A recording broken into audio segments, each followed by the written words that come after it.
Welcome back to another episode of Square State Sandlot. Got Kyle joining me, and I am your host, Bill Montoya. Got our NFL season predictions to get to. We also had a podcast that we recorded last night with Eric Pauly that we'll be pushing out here shortly, probably early next week. That one went quite a bit longer than I thought it was going to, so got a couple things to break down just to cut out some of the stuff in there. But it was a great pod, so we're excited to roll that out. And without further ado, Kyle, are you still there?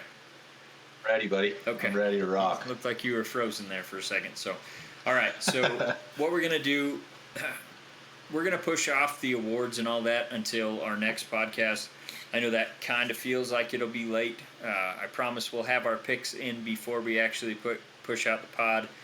So all we've seen so far is the Bills and Rams, and we had already picked that game beforehand. So we'll just get right into it, and we'll start in that division since the Bills won the game, and they are the first team to be 1-0. So for the AFC East, I have the Bills winning it. I have them ending the season at 14-3. Dolphins at 9-8, missing the playoffs with that winning record. And then I have the Patriots at 7-10 and the Jets at 6-11. I know that's probably going to startle some people, having the Patriots that low. But I think the reason I have them there is just because the loss of talent on the field, and then obviously they lost their offensive coordinator, and rather than replacing Josh McDaniels with another offensive coordinator, they decided to replace him with a defensive coordinator and a special teams coordinator. And throughout the preseason, it looked pretty awful. I know it's just preseason games, but I think Mac Jones going through a coordinator change only 1 year into his career is going to hurt him, and I think that's why they're going to ultimately fall back. Jets, I don't think they're as bad as they were last year.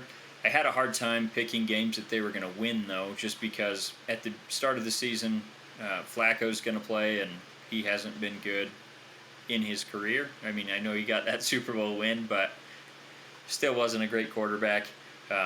Never met expectations. I wouldn't say he didn't play good, but he never rose to the occasion. Yeah, so I think when they get Zach Wilson back with all the talent they added on both sides of the football through the draft, I think they had one of the best drafts in all of the NFL, at least on paper. Obviously, the guys got to go out there and earn it. But so I have them, like you said, six wins. I think that's a stronger than people believe division.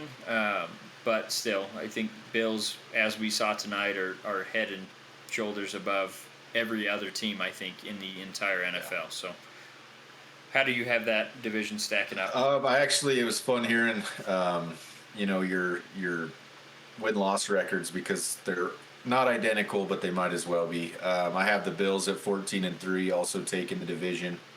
And my big reasoning proved itself tonight is that defense is going to be what finally catches up to Allen and that offense. They're a scary team. I don't know any other way to put it. We're no longer just biased Wyoming fans. This is a scary team. And then after that, kind of same situation. I actually have the Dolphins missing the playoffs with an even better record at 10-7. Hanging tough there with the Bills, but I actually have them winning all other division games outside of their two against the Bills. With that, Patriots 7-10, I feel the exact same way. I think they're going to regress this year.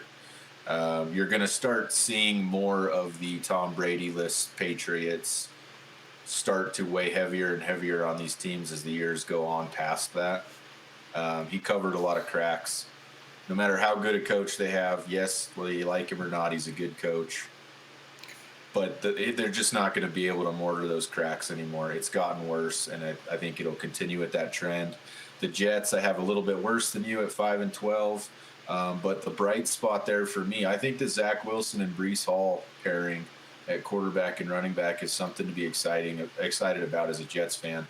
I think Breece Hall is going to turn some heads this year. They honestly have good weapons at wide receiver and tight end. I'm just worried about, like you said, Flacco starting the season. You got to get the ball into those guys' hands. So yeah, Well, They're the bottom, unfortunately. yeah, and they're relying on so many rookies to step up, and I think they'll be a much improved team. But yeah, I mean it's just tough finding wins that they're going to pick up, especially early in the season. So, all right, so next we're going to go to the AFC South, and this is a division that I feel like is strongly on the decline, and this is why I have another team running away with this division, and that is the Indianapolis Colts.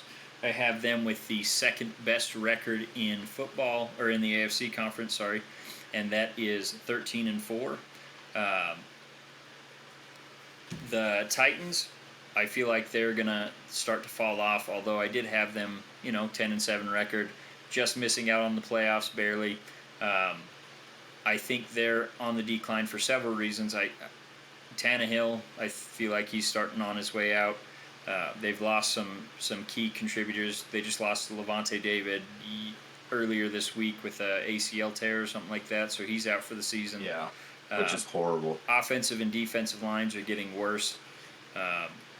Yeah, I just feel like they're due for a decline, and unfortunately that'll cause them not to make the playoffs. Jacksonville was my surprise team, and I don't want to say, they're going to make the playoffs because I don't have them making the playoffs, but making a huge improvement over last season. I've got them at 7-10, and then the Texans finishing up that division at 3-14, and that's being generous. I feel like there were a couple games where I was like, they're due to win one or two maybe, so I just had them at 3-14, and like I said, that could be even generous for them. I'm pretty similar. I actually, looking at my numbers here, I actually messed up and I didn't click two of those division games, or I must have left them off, but I know where I wanted them. So I have the Colts leading that division also with a 11-6 record. I just think I think Matt Ryan's going to have a bit of a resurgence with a new team, and I'm really looking forward to that. And obviously Jonathan Taylor being there is a hell of a good crutch for a quarterback to have. So I have them at 11-6. I have the Titans at 10-7, kind of keeping up with the Colts just because mostly division games. I have both of them winning most of their division games because of the division that they're in. I agree with you about the Jaguars. I wanted to pick them winning more games, but I decided to opt out. I think maybe next year is when that big jump's going to hit, because I do think they've gotten a lot better, and I don't think their record's going to show it. Yep. I have them at 7-10, which AFC. I think they're better than that. Yeah, I know. And then as far as the Texans, man, I have them at the bottom with one win this season.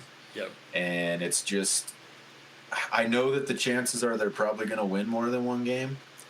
It's just like you kind of mentioned, I could not get myself to pick them over teams. I couldn't. That inner dialogue took over, and before I knew it, their season was a train wreck. So, sorry, Houston fans, but yeah, and that's kind of why I threw a couple extra wins on there, just because you have those interdivision games that they don't make sense at all, but somehow it happens. So, all right, moving on to the AFC North, and this is your division. I've got the Ravens taking it at 12-5. The only concern I have really with the Ravens is Lamar Jackson and his contract. Like, they're coming. He said his deadline is Friday, which is tomorrow, and I don't know if they made any progress on that contract. I think that'll give him motivation to play lights out and win that division, but I don't know. I mean, it may lead to the Ravens phasing him out. I don't understand how they haven't done that yet. But then Bengals, I've got them at 11-6 and making the playoffs. And then your Steelers, I have them at 9-8. And then the Browns, I've got them at 5-12. Reasoning behind Steelers, you guys have a tough schedule, even though you don't have to leave the Eastern time zone, which is annoying to me, but it's fine. And then the Browns, I mean, they're missing their star quarterback for the first 11 games of the season, so that's obviously why I have them struggling throughout the first half most of the season. I actually can't argue with that a ton. I have sort of a similar setup, though my top three are in a different order than yours. But I actually have the Bengals taking the division again at 12-5. As long as Burrow sweeping the division, as long as Burrow comes back and is healthy, there. I'm a little worried about with his off-season appendicitis. I think the first few games he's going to be having to get back up to speed. I know he lost a lot of weight and he's working on bulking back up and some things there. But I think they're going to have a hell of a campaign. I honestly don't know about the sweep, the 6-0.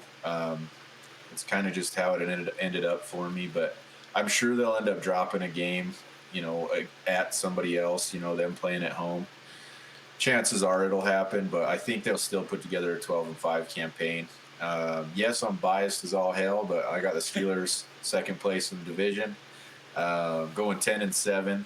I think not traveling outside the Eastern United States is huge, especially for a team. We can use every edge we got. We have a new quarterback, obviously. So we're going to have to get some things figured out, and our schedule is rough. We play a lot of the top competition. So 10-7 is probably extremely optimistic. I was close to going with 9-8, which is similar. That being said, I have the Ravens at 9-8. I'm not buying into it anymore, and that's completely unbiased as a Steelers fan. I respected the Ravens for everything that they were, even though I hate them. I don't think that they have that same identity. I don't think their defense is what it was. I don't think their offense is what it was. The league has reacted to Lamar. I mean, they know what that offense is going to do all the time. Yep. I think they're going to take a step back and miss the playoffs at a 9-8 record. And then I have the Browns actually one win ahead of you at 6-11. I wouldn't be surprised if they dropped these first 11 games. Yeah. Some of that might be wishful thinking, but they were another one of those teams I could not bring myself to pick them in a lot of these games. So, yep, I have Bengals taking the division, unfortunately, but I have us making a wild card spot. That's nice. Hopefully. No. And the Browns, I think I had them at 2-9 through those first 11 I did the same. I had to bump them. And then, towards the end, they won a few on my schedule. So, all right, moving on to and I guess I should say I could definitely see that happening with the Ravens. I just feel like Lamar's going to play out of his mind because he's going to be pissed off about this whole contract thing. So that's why I had him bumped a couple games. And then moving on to the AFC West, I've got, and this was so hard for me because it's hard to pick your own division because there's way too much adjusting your perspective and your hates and your loves, and it just that's I mean, inside the division, it's everyone says it's the best division in football, and I don't think that's wrong. I think we have 4 top tier quarterbacks. We have great offenses, great defenses. So this one is hard. I feel like the Raiders' schedule at the first half of the season is such a cupcake. So I was agree. like, every week I was like, they're going to win that game. They're going to win that game. Win. And I got to 8-1, and I was like, whoa, we got to slow down, bro. I did the same thing. I had you guys dropping games late. Your early season is just I wish that was our starting schedule. Yep. And I think that's going to help with the new offense and everything. So I've got them at 12-5, and I even had to go back a couple times and be like, they're not going to win all these games. So I've got them winning the division at 12-5, which is super optimistic. But the way the offense looked in the preseason with the backups, right, and then you add all of our starters to that, I just feel super optimistic about that. Defense looked better. The scheme looks great once you start to plug in those starters there as well. I feel like they're going to create a lot more turnovers than they did last year, and that's going to lead to the offense scoring more points, the defense not being out there all the time. So, super optimistic, like I said, but 12-5, going 4-2 in the division, and then I've got the Chiefs at 11-6, and also going 4-2 in the division. Then I've got the Chargers at 10-7. Going 2-4 in the division, but making the playoffs. and then the Broncos at 9-8, also going 2-4 in the division, but missing out on the playoffs. So, the reason I got the Broncos rated lower is just because they've already had a couple injuries. They have a brand new coach that's unproven. I feel like the Chargers also have an unproven coach, and they always seem to get hit by the injury bug, like literally every year for the last 20 years. It seems like they're cursed. And then they make stupid decisions like going for it on their own 20 and things like that. So I think the defense is much better. I think the offense is, I don't know. I mean, I love Austin Eckler. I think Allen's on the decline, Keenan Allen. Mike Williams has never really impressed me at wide receiver. So I feel like their offense has taken a step back slightly, although they have Justin Herbert, and he's going to sling the ball over the yard. So that's why I have them making the playoffs, but not with the best record in the division. Chiefs, I feel like they've gotten worse in almost every respect, but they still have the best coach in the division, and they still have Patrick Mahomes. So end of the day, I feel like that's going to propel them to at least the top half of the division there. So I have a little bit of a different setup for your division here. I'm interested. And it was tough for me because I do have a top 3 in the division that is probably pretty interchangeable depending on how the season goes, and I'm more than aware of that. For me, the AFC West is the best division. I mean, the Bills may be the best team in the AFC and NFL, but this division as a whole is terrifying. And because of that, I'll get to one of the other teams. I think that's what's going to weigh heavily on them. But to kick us off, I actually have the Chargers taking the division. And this is probably very optimistic, barring injuries, and I get all that. But I have the Chargers going 14-3. I think that defense is going to be scary. And I think as long as you got Eckler and old Herbie man back there, Herbert's going to sling it. I think he's going to make another step up this year. I think they take the division. I actually have you with a identical division record though at 11-6, making a playoff berth as a wild card. Followed behind the Chiefs, who I think you guys and the Chargers made the biggest jumps, while the Chiefs, I mean, they did lose a step, but at the most optimistic, they did not improve the way the rest of you did. Yep. So I have them going 9-8, splitting 3-3 in the division, missing the playoffs, which I know is probably an unpopular opinion, but I just don't think they've done enough because Travis Kelce is not going to have the same looks he had with Tyreek Hill over the top. Nope. And he's also lost a step. For sure. He's not the same tight end he was. And yes, they added some good wide receivers, but I'm not convinced in them. And lastly, I have the Broncos going 8-9 solely because not every quarterback can go to a new team and just be an all-star. I'm not saying that I'm just blanking on Russell Wilson is not going to do it. I just think it's going to take more than one off season. So I have them going 8-9, missing the playoffs, obviously. I do see them making a big jump next year because Javonte, running back, is going to tear it up. Yep. I do think their wide receiving core is really good. Yep. I think they need to improve a lot on defense, even though they do have some really good players on that side of the ball. But that's the way I see that division breaking down. Yeah, no, and that's exactly why I've got Broncos lower on there as well. I mean, Russell Wilson, new scheme for him, new coach, a lot of new faces there in the locker room. So I think it's going to take him a year to mesh, just like you said. So moving on, we'll go to the NFC West, and I feel like this is not a very stacked division. I mean, it's still... I feel like the NFC is so top-heavy in all of the divisions. Yeah. You got one or two teams that are standing out, and the rest are kind of just holding on for dear life. But I was going to say, I think you have 6 teams that can even make an argument for a playoff run. Yep. Maybe, and that's pushing it. So I've got the Rams at 13-4 in that division. I feel like they are... Well, and watching tonight didn't really give me much confidence because they're going to have some pains. They lost Andrew Whitworth on that offensive line, and they were getting pushed around by that Bills defensive line the entire game. Stafford's arm very, very much has me concerned.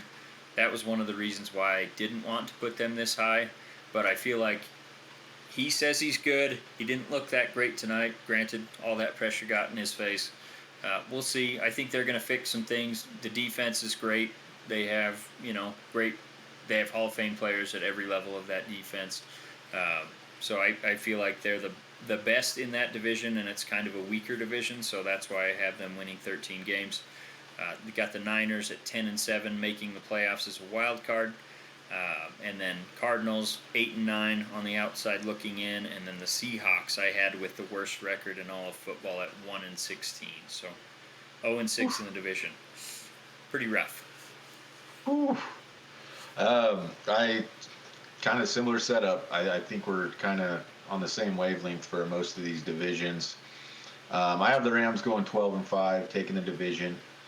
I just want to say that it is my true belief that the toughest team they will play is Week 1, and then we'll get into our picks for the playoffs later. But if they take the NFC and make it to the Super Bowl, which I think will be the Bills on the AFC side, but I think Week 1 and the Super Bowl will be their two hardest games.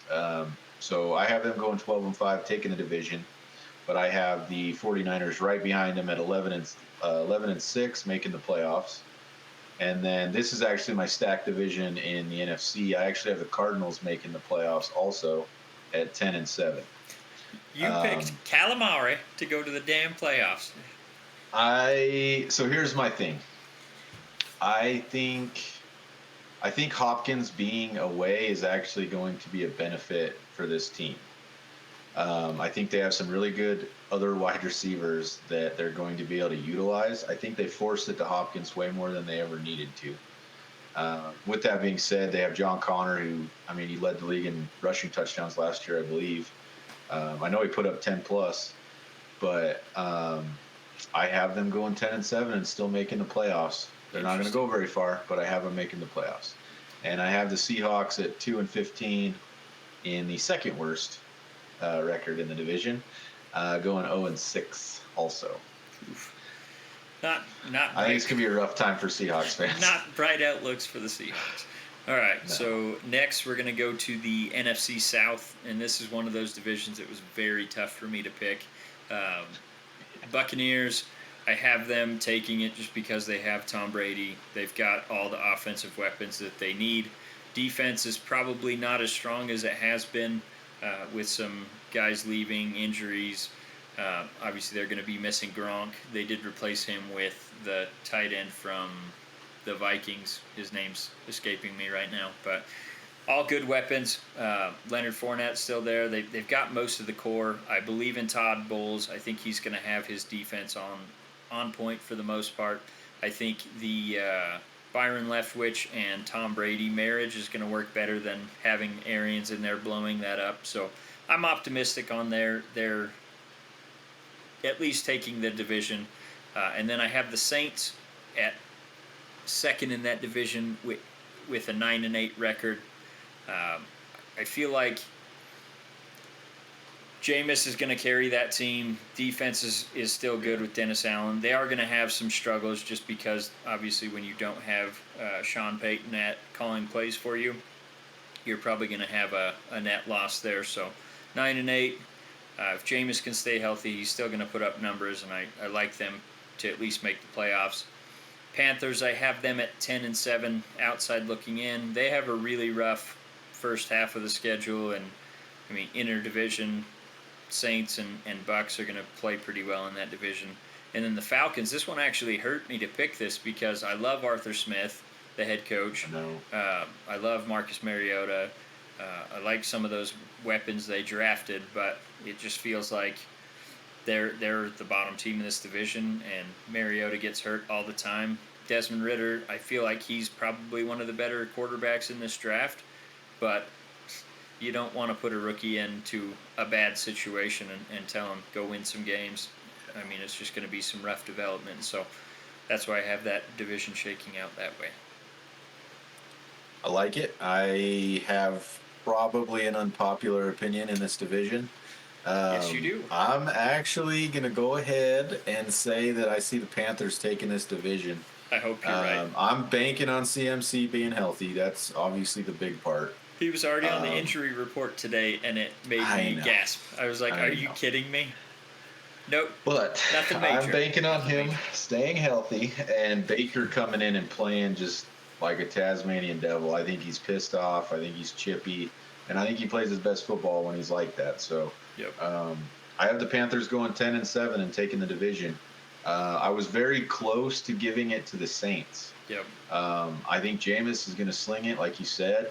My only concern is the suspension for Alvin Kamara. I'm not sure how that's all going to play out.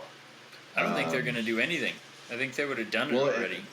And at this point, I'm like, what is going on? But, I mean, it affected how I drafted in fantasy leagues. I wasn't sure. And I have that, since it's in limbo, I have them second place at 9-8 in the division. I mean, they're getting Michael Thomas back. For sure. Who knows? And they have Chris Olave, which I'm huge on. Yep, I think he's going to have an awesome rookie campaign. At 9-8 also. Oh, sorry, go ahead. I was just going to say that defense is really tough too. So I know, and I think they're quietly more impressive than they probably get coverage for. Yep. I think they're gonna wreak havoc on this division. With that being said, I actually have the Buccaneers at 9-8, missing the playoffs in the tie with the Saints. And I know this is unpopular, but regardless of what history has told us, Tom Brady is human. And I think this is the year that we begin to see him start to slow down. So with that in mind, I think they do miss the playoffs and take a step back. And with doing so, I think this is Tom Brady's last year. I was going to ask, do you think he leaves? Yeah. And then I got the Falcons at 5-12. For me, it all comes down to the quarterback. I don't know what Mariota is going to do. I don't know if he's going to stay healthy. I don't know. I think Desmond Ritter's a stud, but I don't know that he can come in and save it. He will not. Like we don't already know that. But I have them go 5-12. They're in the cellar of that division, and that's probably consensus across the league. Yeah, I hate that. But no, I think just to add some nuggets for your Bucs pick, they've already lost their starting center, their backup center, and one of their guards. Yeah, their line is wrecked. So if one thing is Tom Brady's kryptonite, that's interior pressure, and that is likely to happen if you have, your backups back up at center. So well, and that was what I kept thinking about, was that Saints defense going against that line. Yep. Well, and the Saints more I have thought always about been their it, kryptonite. Oh yeah, they have for sure. But yeah, interesting division. But I have it a little different than most. But I'd love to see it happen that way. All right, and then the NFC least, we've got. I'm glad you said that, because this is the weakest division in football, folks. Well, Avery will love this, because I've got the Eagles going 10-7, and I feel like even that might be a reach, but the rest of the division's so bad that, I've got 4 wins just coming from the division, and even that was like, maybe the Commanders will split with them. I don't know, but so I've got them at 10-7, 4-2 in the division. They'll be the winner of that division. Then I've got the Cowboys at 9-8. Sneaking in the wild card, also with a 4-2 record inside the division. Then I've got the Washington Commies at 6-11, 3-3 in the division, and then the New York Giants at 4-13. This is another one of those that I hate to pick because I love Brian Dabble, but I feel like if you're relying on Saquon Barkley and Daniel Jones, it's probably not a winning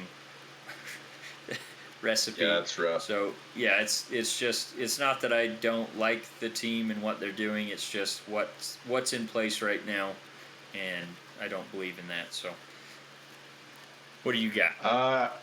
It's pretty similar. I was unsure if we'd end up with the same lineup, kind of, but I have the Eagles taking the division as well. 9-8 is all going into the playoffs, division winner.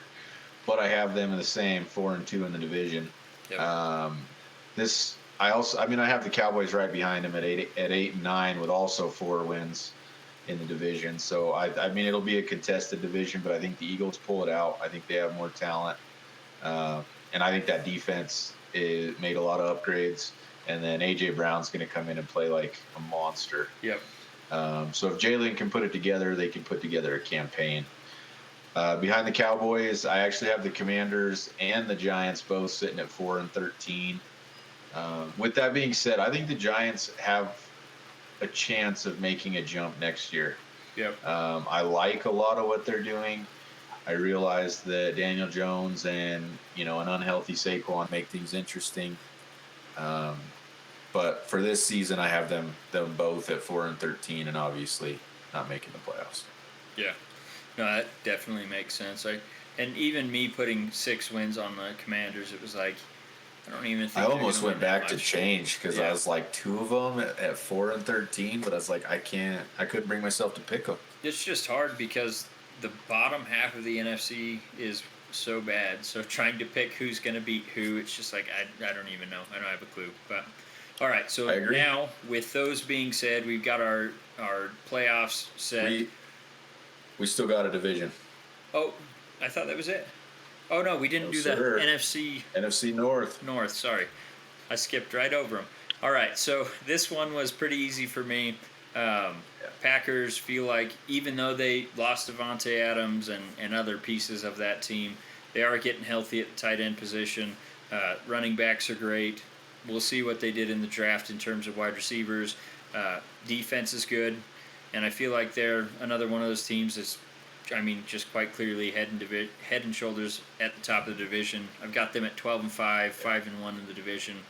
Vikings, I've heard so much love for the Vikings, and I don't know why. Kirk Cousins always puts up the numbers, but they always seem to lose. Thielen's on the way down. Late. They've got Justin Jefferson. There's some weapons there. Dalvin Cook gets hurt quite a bit, so that's why I'm kind of on the downside for the Vikings. I think they're going to regress even more. I've got them at 7-10, 2-4 in the division. I've got the Lions taking at least a decent step up. I've got them at 6-11, 2-4. I like what they're building here, but they're not there quite yet. And this is like a lot of those other teams where we're feeling good about where they're going, but it's not their time yet. So there's that. And then the Bears, I feel like this is one of the worst rosters in all of football, both on the offensive and defensive side of the football field. But I do like Justin Fields, and I think he's going to will them to more wins than you would expect from. And Montgomery is a very Montgomery's good running back. Defense has always been good for the Bears, but it hasn't been the last couple seasons. So I think some of that's the offense not being able to get first downs and keeping the defense out there. So I just feel like they're better than the Giants. They're better than the Seahawks. So I had to give them a couple extra wins, and hopefully Justin Fields can get himself some help out there. Very similar setup as you. It's no. Green Bay will always benefit from their division. Yep. I guess I shouldn't say always, but they have for a very long time. They're going to be that number one and have that playoff spot. It's a nice feeling, I'm sure. I have them going 12-5, 5-1 in the division. Obviously making the playoffs. I actually am a bit of a Campbell fanboy, so I actually have the Lions making a huge jump, going 8-9 for second place in the division. I would love to see it. I think that offensive line is nasty and just a monster, and I think DeAndre Swift is going to have a hell of a season. I don't necessarily believe in Jordan Goff, but I think he can manage the game and let the running game take over if they can obviously establish it. That is but I have them going 8-9. Why I couldn't give them that big of a lead is Jordan Goff. But a lot of it had to do with their division. Yep.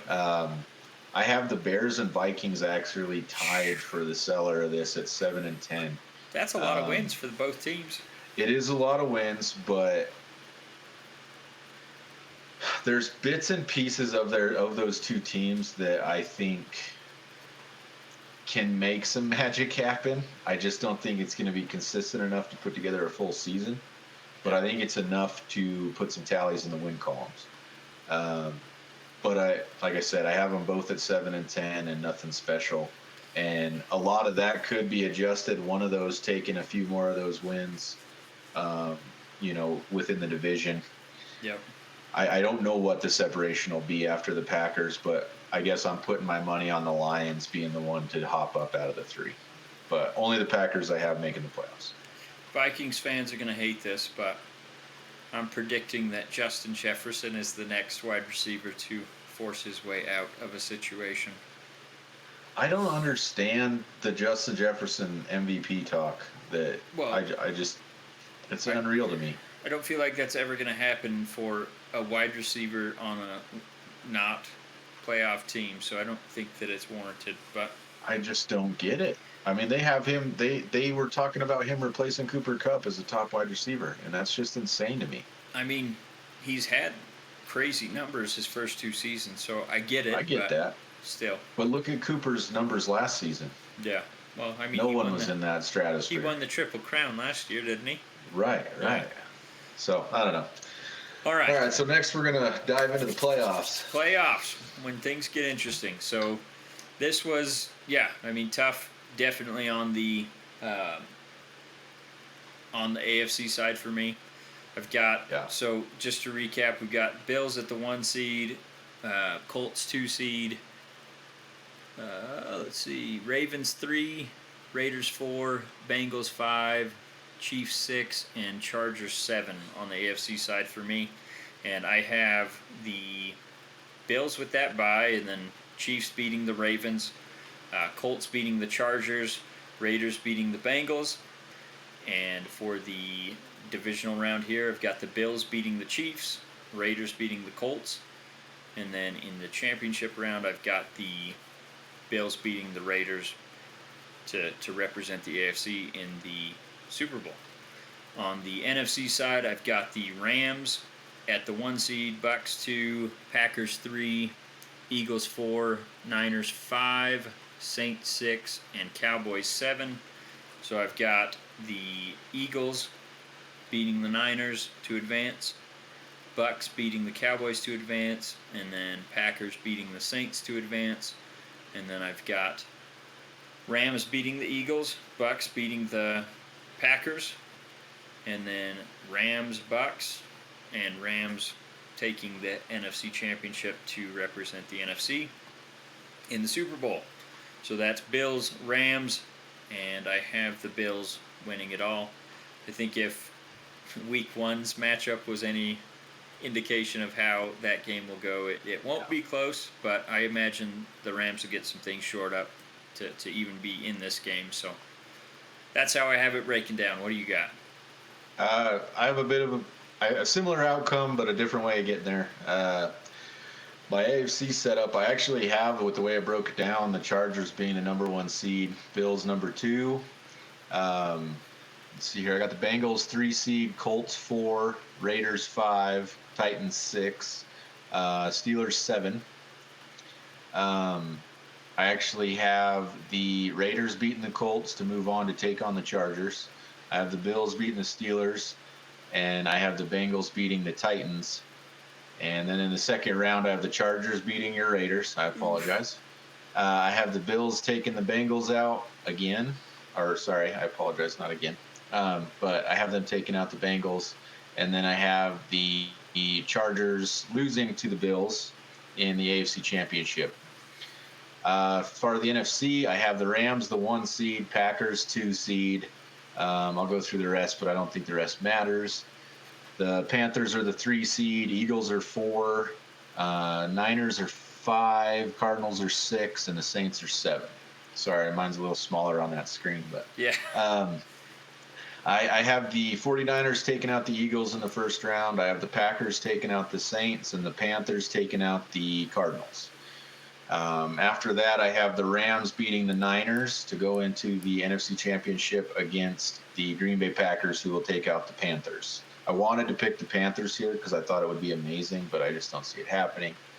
And lastly, I have the Rams beating the Packers to face the Bills in the Super Bowl, which is, yes, the same pick I had last year for the Super Bowl, but I have the Bills winning it decidedly, mostly based off defense and the fact that I don't think they can stop Josh Allen. Yep. So I think we both picked this last Yes, year we too, did. didn't we? Same as last year. Yes. It's funny because as you see these, that's the hardest thing is there's probably going to be some upsets in the playoffs and throughout the season. But if you're following your picks, you almost have to go your 1 seed versus your 1 seed, and obviously you ended up 2-1. But the thing for me is like the Rams. I know they have a lot of holes, but they just have the advantage of being in the NFC. The NFC lost so much talent this year. And that's crazy because I think the Bills will still walk their way through all of the AFC because they're that good. Yep. It definitely is hard to pick this early in the season. So much can change. It's fun to do. I'd like to look back at the end of the year and see see how off our rockers we were, but that's what I got, man. Rams, Bills, Super Bowl, and Buffalo finally gets it done. Yeah, I like that, and I hope that's how it ends up. Obviously, I'd rather have the Raiders win, but if we're gonna have a team win the Super Bowl and it's not my Raiders, then Bills are my number 2 pick. So, with that being said, I like I alluded to earlier, we're gonna do our NFL awards on a separate episode probably next week. And then we have the Paulie episode, which was fantastic. Love hearing that guy talk. He was a great guest. So we'll get that posted. Amazing. Probably early next week, maybe Monday. And I think that's all we have on the horizon for right now. So Kyle, is there anything else you wanted to get to before we cut it? No, I just that Eric Pauly interview podcast is probably going to drop. I think Monday, right? Yep. Well, I hope everybody checks that out. We had a really good time. We ran way late. Me and Bill do that enough on our own. So having Eric on, bullshitting with us was a really good time. We definitely got to have him back to finish off some of our topics. But it was a good time, and I guess the last thing I would say is we love having the guests. Yep. It's a lot of fun, me and Bill, but it's a whole nother level when we have somebody come on. So anybody listening, anybody who wants to put their 2 cents on anything, by all means, please hit up Bill or myself, and we would love to have you on and talk about your teams. You can tell us how absurd all of our opinions are. I mean, we'll welcome it all. Yeah. And if you know anyone you'd like to hear us talk to on the pod, Absolutely. I mean, we're always working to get other guests that are more knowledgeable than us. So just let us know if there's anyone you want us to hear. Get on. So, all right. With that being said, thank you guys for tuning in. As always, like, subscribe, all that fun stuff, and share it with your friends. Take care.